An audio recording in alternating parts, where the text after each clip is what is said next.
A bodyguard escorted a man into the courtyard. The man noticed the security camera had been ripped down. A wave of unease washed over him. Sure enough, in the very next second,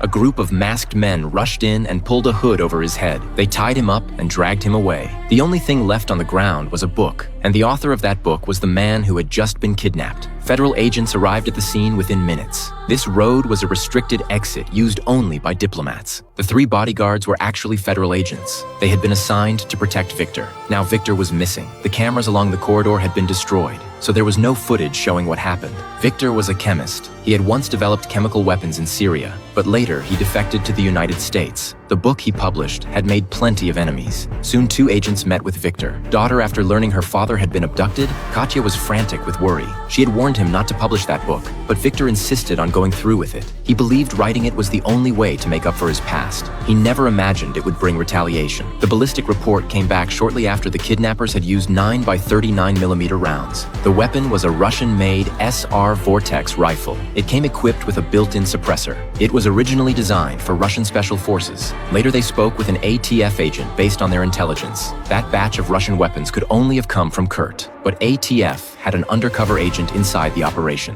If they made arrests now, the undercover agent would be exposed. Jubal argued that the whole point of going undercover was to catch criminals, and this was the best chance they were going to get. The agents finally agreed. Bell posed as a buyer and went to the shooting range with the undercover agent. That was where the illegal gun sales were happening. When Bell met Kurt, he said he wanted to buy every rifle Kurt had. Kurt was instantly excited. He led Bell to the back of a van. After opening the doors, rows of different firearms were hanging inside. Bell immediately spotted what he came for. Show me your hands, Shaw. Don't move. Put your hands up. Now.